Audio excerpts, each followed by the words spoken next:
and on his credits for life idea. How feasible is it, considering you're not the education officer and should have nothing really to do with credits, and even if you were the education officer, still can't actually decide where students get credits? I don't really see how it could possibly work, so if you could explain. No, absolutely. I'm glad you asked that question, Ashley. First of all, this is something I really want to see on campus, and this one I really want to see in university. And to answer your question, it is more than possible. Like this, you're right, it hasn't happened in previous years, and that's why the campaigns and communications officer should get involved. That's the first thing. The second thing is, when doing my manifesto, when doing the research, I put so much time and effort into seeing the feasibility. First of all, former education officer he got so close by the time he left his term to achieve accreditation for participation. But I've gone that extra step. I want to go that extra step. I've already done that. The first thing I've done is I've gone to I've had various meetings with this. There is an actual board set up in UCD run by a single individual with the deputy registrar and with a person called Dr. Prado. These two people, it's the director of strategic academics. These two people want this to happen in UCD, and in fact, it isn't even UCD already. Their first tester was with the orchestra, and they want to further the ground this year. And I want to be the individual that makes that happen. We need to get athletes, we need to get people involved in society, we need to get normal students involved in college life. I'm not talking about just the student union, I'm talking about every single faculty. A further example is in the Quinn School as well. They do an innovation project where they introduce modules of extracurricular activities where you can achieve credits for that. That has already taken place. For example, a charity was set up with Quinn School. That's the first thing, and that now you can achieve credits for that. The second thing is, this is with the orchestra, and this is what I want to see. So yeah, Paddy, I'm going to be honest though, having written manifestos before, I know what is and isn't achievable, and looking at this, I was actually quite disappointed in seeing it, because I can quite clearly see that it just can't happen.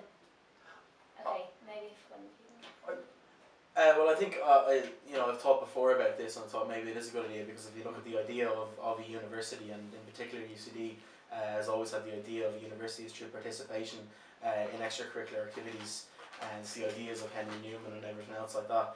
And if you look at everything else what's happening in education, you look at things like the Hunt Report and stuff like that, those things tend to get sidelined through the kind of neoliberalisation of education, and I think it's important to keep it up. But I think that's the role that the societies play in campus life, because if you think, and the credits for life thing, I have a slight problem with it, because it can be a bit unfair, because you can have a single mother who is going to college who has 2 kids, and yet she doesn't have time to get involved with extracurricular activities, and yet she misses out on the extra points that somebody who's 18 years old who runs her class rep can get those extra points and she can't. I just think it's a little unfair as an academic point system. Carly, you make a very good point. However, I want to add an extra level of college experience. Even and as you don't see There's one second, please. Thanks. No, basically, what I really like to see, I guarantees from academics, from the deputy registrar, that this can happen. You have it in writing. I have this in writing, and I have it. Please take it with you.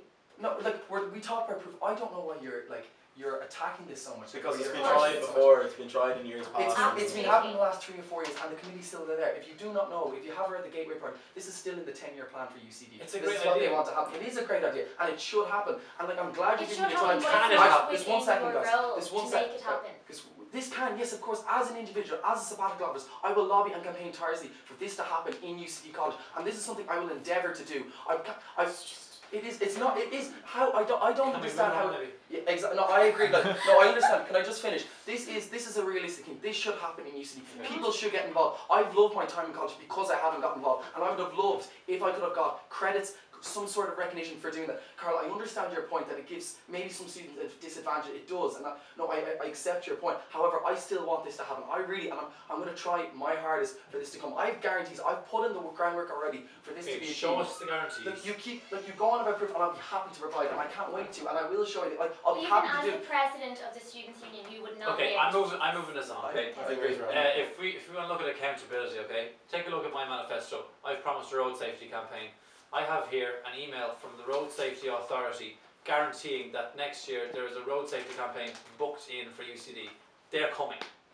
So how's that for accountability? Yeah, I mean, that's great. I mean, I also had the road safety idea as well, and I think it's incredibly achievable, and it's something that needs to happen. It communicates to the students, and it's so real.